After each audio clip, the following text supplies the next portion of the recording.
was about to explode. The day before Thanksgiving, only 5 minutes left before school lets out, I stacked my books and stared at the clock. I barely heard the laughter until I noticed Mr. Bryson hovering over me.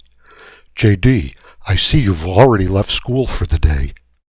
I sank into my chair. Finally, the bell rang. I ran out the closest exit and didn't wait for my best friend Leo like I usually do. The faster I ran, the stronger the breeze, but it didn't lift the heaviness from my chest. Standing at the stoplight, I felt like jumping in front of the next city bus that passed me. No bus passed. The light changed. I walked up the path into our small brick house. Mom was sitting on the living room couch with her head in her hands. "Home from work early again, huh, Mom?" "Yes, honey, I had another bad day. How are you?" I didn't answer. Mom didn't notice. I didn't want to make her feel worse than she already did. I walked upstairs to my bedroom, fell onto rumpled sheets, closed my eyes, and escaped the rest of the day. On Thanksgiving Day, I woke up at noon to the smell of fried onions and celery. When I walked into the kitchen, I heard the fan working hard to clear the steam from the kitchen windows. Too bad it couldn't lift the fog that hung over me. At 4 o'clock, Leo bounced into our house like a cheerleader. "Hey, bud," Leo bellowed. Kayla, Leo's 16-year-old sister, followed. She said, "Hi, JD," and gave me a big hug.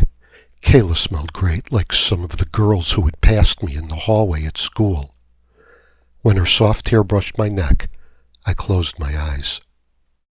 "Hey, it's boiling hot in here," Leo said. "Let's go out back and cool off." Leo, Kayla, and I talked as we stood on a patio with a crack down the middle that caused each half to slope in opposite directions. "We're still on for tomorrow, right?" Leo asked. "Sure." "Great. Then we'll meet up at the train at 11. Hey, let's eat. I'm starving." Without waiting for Kayla and me, Leo bounded into the house. "JD," Kayla said, "how have you been since we talked last week?" "About the same." "Have you seen someone?" "No, but I will if I don't start feeling better." "Do you promise?" "Okay, Kay, I promise." The next morning, Leo and I met at the train station. We walked down a flight of stairs and hopped onto the train. 30 minutes later, we arrived downtown. Leo walked to the back of a line that formed at a red food truck.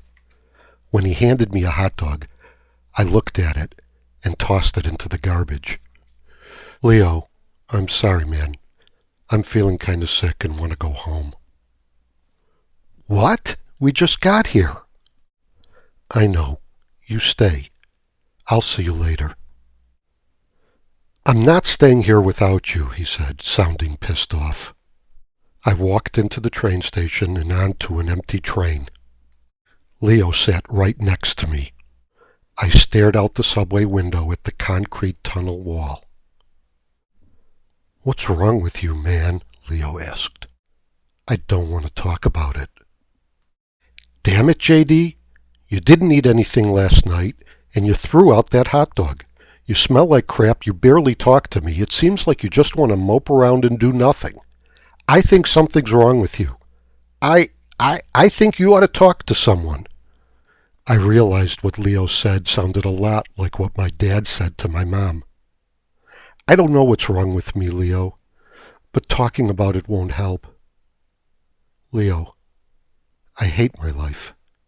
I'm sad, real sad almost all the time. And I don't want to live like this." Leo opened his mouth and shook his head like he was trying to get rid of what I just said. "Don't talk so crazy, man." "You're right. It's crazy." I closed my eyes and pretended to sleep. At our stop, we walked up to ground level. Leo said, "See you later." "Bye, Leo."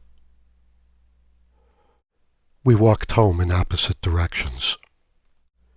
That night, I reached into my sweater cabinet and pulled out a half-empty bottle of vodka.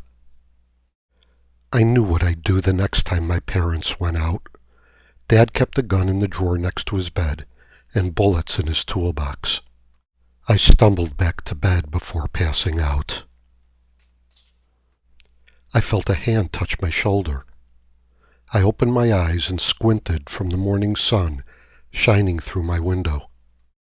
Mom was sitting on the corner of my bed. "What's wrong, Mom?" Leo called this morning." I froze. I grabbed my pillow and held it tight on my face. "JD, I'm sorry. Dad and I didn't realize how sad you've been. Dad's been working so many hours, and I guess that I've been too wrapped up in my own pain." "It's not your fault, Mom." My bedroom was spinning. I slowly bent my neck forward, put my head into my hands, and closed my eyes. "Honey, how about if I find someone to help you?" "No, nothing will help. I know that's what you heard me say to Dad, but maybe I was wrong. Will you give it a try?" "Well, maybe. Will you?"